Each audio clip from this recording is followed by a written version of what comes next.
Hello, everyone, and welcome to this webinar again. I'm Francis Seeley from Enfield Climate Action Forum, and in NCAF, as we call it, we have a number of working groups, and one is a business group. And what the business group plans to do is look at businesses that are trying to create a green agenda and have a sustainable way of working, and also to look at people who have helped them do that. Now, today we're looking at one organization that has done that, and it's Elsyng House, which is care home, and they have developed very strongly a green agenda and also a sustainable way of working, which has involved their whole community, their staff, everyone there.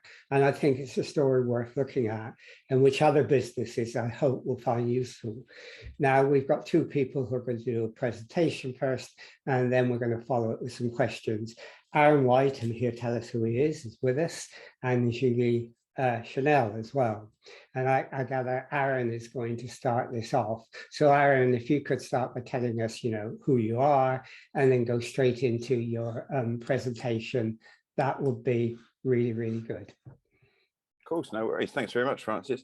Yes, I'm Aaron White. So I work as part of the head office or central team for Oakland Care, and Elsyng House is one of our new homes, one of our main focus homes at the moment. I'm head of business services for the company, and one of the aspects that I look at is our whole ESG agenda and everything that we do in the way of becoming more green as a company. And Julie? I'm Julie Chanel. I'm the Client Relations Manager at Elsyng House in 40 Hill, Enfield.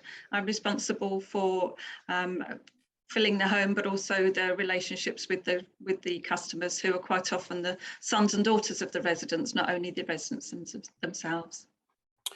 Yes, I'll overview our kind of a rough strategy over the last couple of years with becoming greener, because a couple of years ago we probably did no more or less than any other care group or any other business.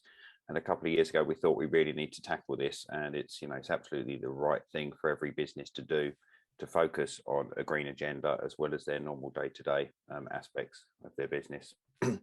We're proud at this stage to be the only carbon neutral care group in the UK. We were certainly the first to have that recognition as well. And we work with Greenmark, who are an accreditation scheme, to kind of help us on our journey, give us lots of ideas and lots of assessments along the way to make sure that we are truly becoming greener in the way that we intend. Okay.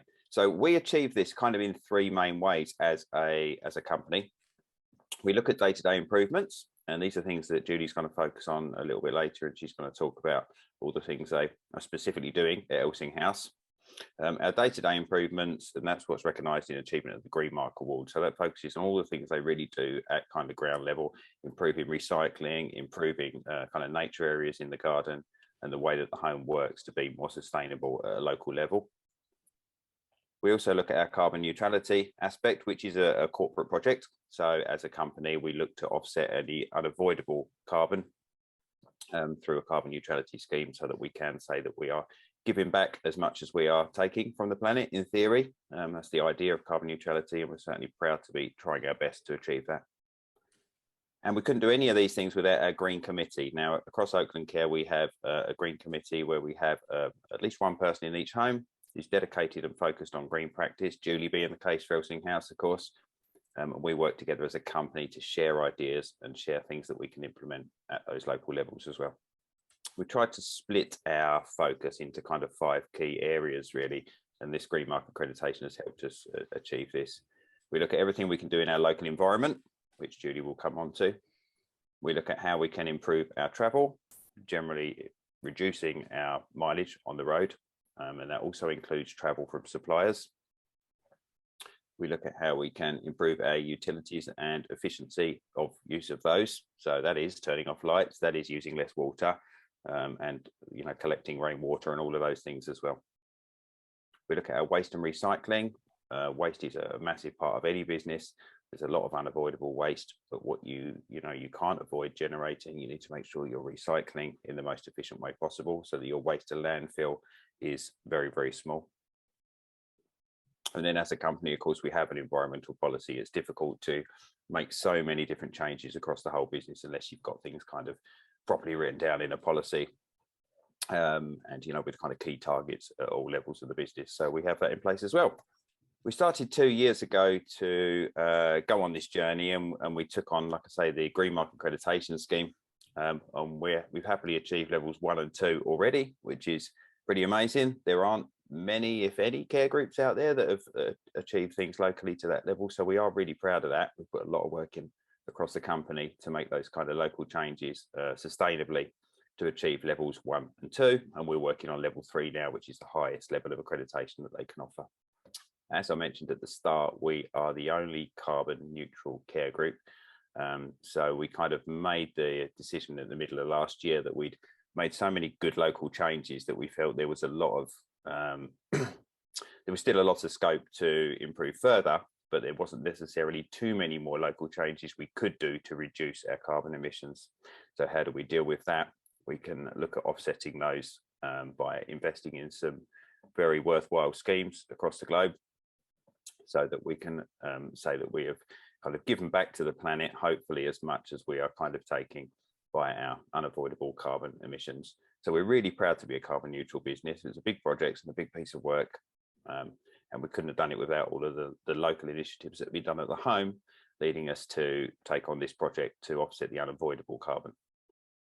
Our Green Committee is probably the most important part of the whole green journey for us, because again, without people engaged at local level, and Elsyng House is a great example, we wouldn't be able to achieve anything. So we've got a Green Committee, which is somebody from every single care home that come together, and we meet every few weeks and we discuss our ideas, any kind of new initiatives that we've got that we can share. And, you know, there are a few very basic examples of things that we were able to do very quickly, just from a little brainstorm and a few ideas from our Green Committee. So putting something like a battery recycling point in, planting some wildflowers, ordering more efficiently to reduce the number of deliveries received by the home and therefore reduce the miles on the road. A very, very simple, require no particular cost or outlay, but they can't come without those really good ideas from our local team. So that's where our Green Committee have come in. We make sure that every team member is part of this journey as well. So we've got a really good communication platform across all our 500 employees. And we make sure that they are just as engaged as us in the green aspects. You'll find that most people these days do honestly believe that behaving in a greener way is the right thing to do, and they do want to do their part. And kind of basic stuff that people do at home, such as recycling and trying to be efficient with utilities, should be easily replicated for them in the workplace. So every team member that comes on board, we kind of orientate in these processes and in these policies that we strive towards, and we're really proud that, you know, every team member is on board with us and really helping us to achieve this. So specifically on Elsyng House then in Forty Hill, you mentioned that we have the green travel plan, so we do encourage people to use public transport as much as possible. We have a bicycle store in our car park, so there are areas that people can leave bicycles safely. So we also have electric charging points in the car park, so if people do have electric cars, then they have somewhere that they can charge them while they're at work. Some of our lighting turns off automatically to save electricity when not in use. They're on sensors. We also are, I don't know if you mentioned the Woodland Trust, did you, Aaron? I don't think you did. So we're members of the Woodland Trust, and we're very keen on planting trees. So we're committed to plant 1,000 trees in 2022. We planted quite a few last year. Each of our homes planted trees in the local area. So we did one in a local park. We did a day of planting trees. So we'll be doing that again. And the commitment is to 1,000 trees. We're actually planting one tomorrow at Elsyng House, in front of Elsyng House, which is part of the Queen's Green Canopy as well. So we've got the Mayor coming to help us to plant that tomorrow. As you mentioned, Aaron, we have recycling bins and recycling storage as well throughout the home, big recycling bins in our bin store. We ensure that we use service contracts with registered and licensed organisations in relation to all of our clinical, general, food, oil, glass and paper waste to maximise that recycling. And we have a paper-free environment of working. We have digital care planning, so we're not using paper plans for all of our care plans, for example. We've implemented electronic systems to digitise all of the staff attendance and payroll, so people can sign in electronically into the building. All our invoices, recruitment and filing is all done electronically as well, so keeping that paper down. Our used cooking oil is collected by an authorised company and fully recycled as well. I don't know what they recycle it into, but they recycle it. Our rainwater system is amazing at Elsyng House. We have water tanks all around the building, so all of the water comes off of the roof and goes into underground tanks and is used to flush the toilets in the basement and for the gardens. This enables us to water our gardens without using tap water. Our printer cartridges are recycled, they're all 100% recyclable, and our ink and toner is all certified as non-hazardous.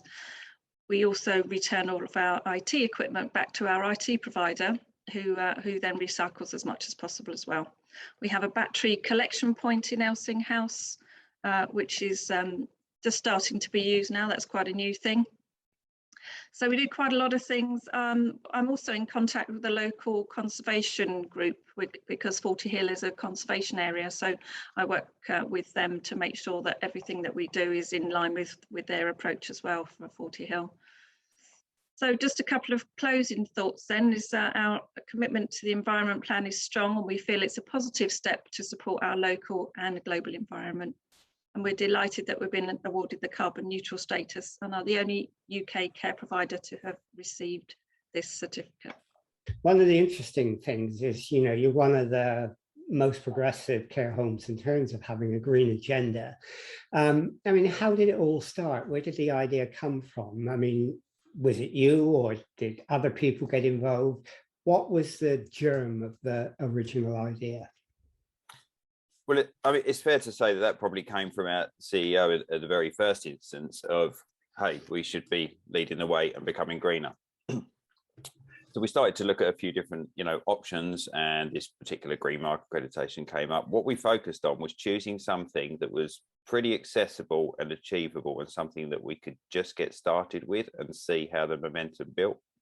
We didn't spend years discussing, you know, kind of potential options or kind of, you know, talking ourselves out of anything, you know, which is often what a lot of companies can do if they want to kind of see their end point of their green journey. I think that's a really long way away. How are we going to start? How are we going to get there? We almost did the opposite. We thought, let's start doing something. Let's make some small changes in the homes and see how the momentum grows.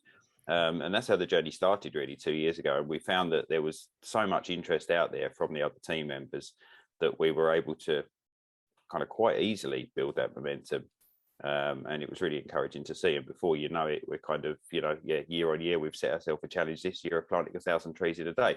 You know, why not? But we probably wouldn't have thought of that 2 years ago. It was just a case of getting started and seeing how things build. So, I mean, if you were, you know, another business wanted to follow your example, is that the sort of advice you would give them? I mean, some people won't do anything until they've got a perfect plan, and some people will say, well, there's nothing like perfection anyhow. You've got to start somewhere. Would your advice be to do what you did? You start step by step and build incrementally on your own vision. Yeah, I would 100% say that's a sensible way to start, because it takes almost no investment to get started with these types of things. You know, you can look at the big picture and you can kind of worry about how long that's going to take or how much that could possibly cost in terms of, you know, finance, etc. But what you'll find is actually it doesn't really cost almost anything at all to get these things going, because people are willing to, you know, kind of do things within their time that they're giving you already. You're able to recycle and use things within the home to get projects started. And we found, you know, that there wasn't really any barriers to get it started at all. Whereas if you had have scoped out the whole 3-year journey, it might have either been a bit scary, or it might have taken a very long time to go through those discussions. And in the meantime, you might as well have set a battery recycling point. You might as well have sprinkled some wildflower seeds in the garden and got some interest. You know, these things that really require no effort or cost to do. So I would say 100%. Of course, you've got to have a big plan. But no, actually, you don't need to have a big plan. To do something beneficial to the environment, you do not have a big plan. We can all do small things. But of course, as a corporation, as you go down the line to maximize on these things, yes, you want a proper strategy, but that can come as the interest and the momentum and the team build around your initial activities. I mean, what's interesting about your answer there is that if you do things step by step, it doesn't cost a huge amount.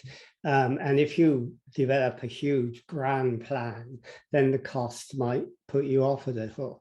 In fact, would you argue that cost isn't a real problem? Because if you do it step by step, you will find the efficiencies that you create offset any cost eventually, and that you're in pocket because of what you do. 100%. It's something that a business should do for those reasons as well. You know, if you're if you're printing a lot less paper, you're doing that to save the environment, and also you're not paying for copies per paper, so that's got to help. You know, if you're recycling is cheaper to collect than general waste by weight, so that's got to be better straight away. So yeah, 100% agree with you. You know, we did a lot of things in our care homes where, just for instance, we would have spent £50 asking a singer to come in for an hour for the afternoon to entertain our residents, and we do that type of thing a lot. Of course we do, because they love it, right? But one time we didn't do that, and we spent the £50 instead on a butterfly farm and some packets of seeds, and we got a couple of volunteers in, and we all went in the garden and we generated something that gave us a real kind of starting point to grow from. You know, and it was the same cost that we could have very easily or would have easily spent elsewhere, and we just kind of repurposed it. And because our residents are just as interested as we are, they want to see these kind of projects taking off. They're happy to be involved, which is lovely.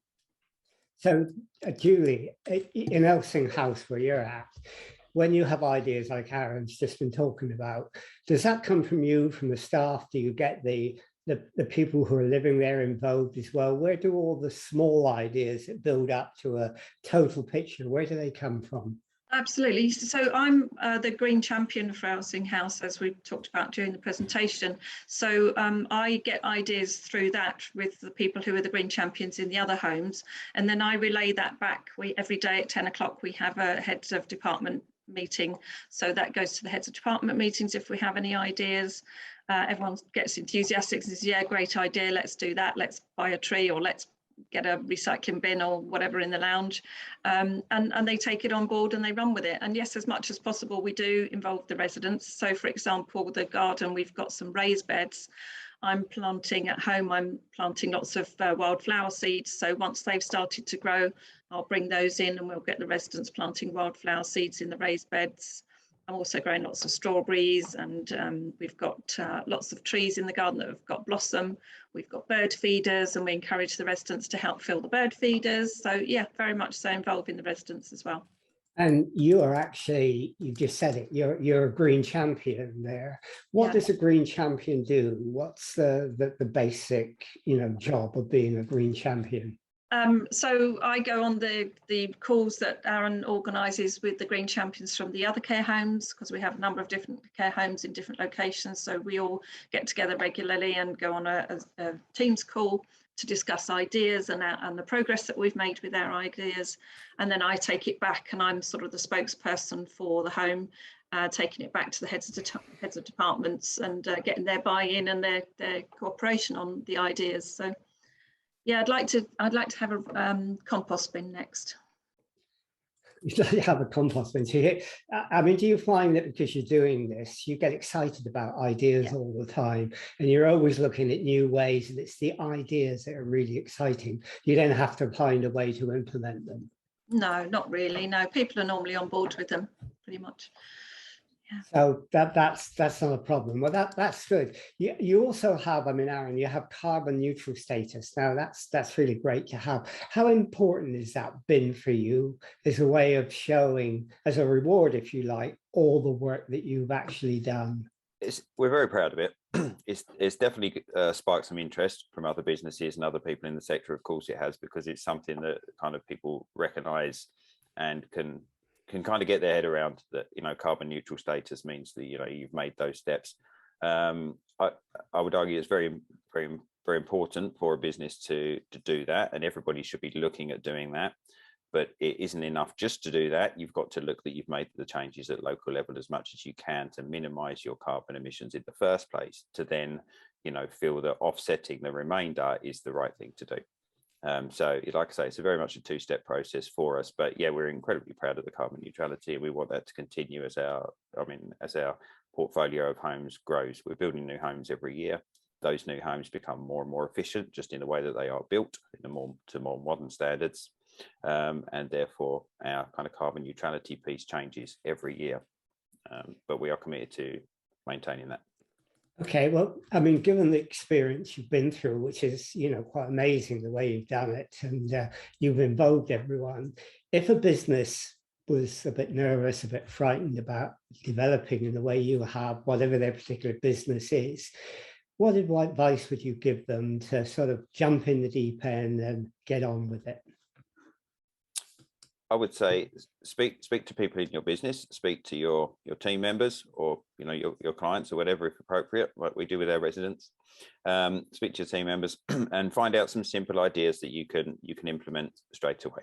Okay, we would never have thought on day one that we would become carbon neutral, particularly, or we wouldn't have thought that we're now working towards Green Mark Level 3, which is the highest level of accreditation that they offer. We didn't worry about that on day one. We worried about getting started with those small changes. And I would say that to any company. Anybody in their home can make small changes quite easily. So actually look at what you do domestically and seeing if you can apply that in your work environment, because you will find that you quickly get buy-in from everybody else that works with you, and that will spark a whole new raft of ideas. And before you know it, that momentum has grown. So don't be frightened to say, we don't know exactly where we're going with this, but you know what, we've got to improve, week on week, year on year. Let's start by doing this, and let's review it next month and see what other ideas we've got. And Julie, if people really wanted to find out about what you're doing, say at Elsyng House, and all the ideas that you've implemented, where would they find out? How would they find you? Where would they go, on the web or in real time? And I know you welcome people, you always do, but would you like to tell us? Yes, so the best place to start is the Oakland Care website, where we have lots of information about all of our homes, but in Elsyng House we have lots of photographs and a virtual tour that you can take. Our phone number is on there.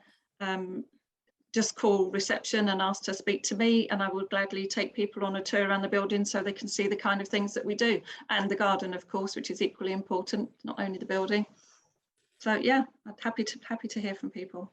Okay, well, I mean, thank you both for doing that presentation and for answering the questions. And I know people are always welcome. And I know, Julie, you work 24/7 for 24 hours a day almost, and you're always on tap, and that's important. I mean, I think what you've done and the way you've done it is a good example to businesses about how to start. They don't have to worry about the big plan. They take it step by step, and then when they do that, they find that they're doing a lot more than they ever thought they would do in the first place.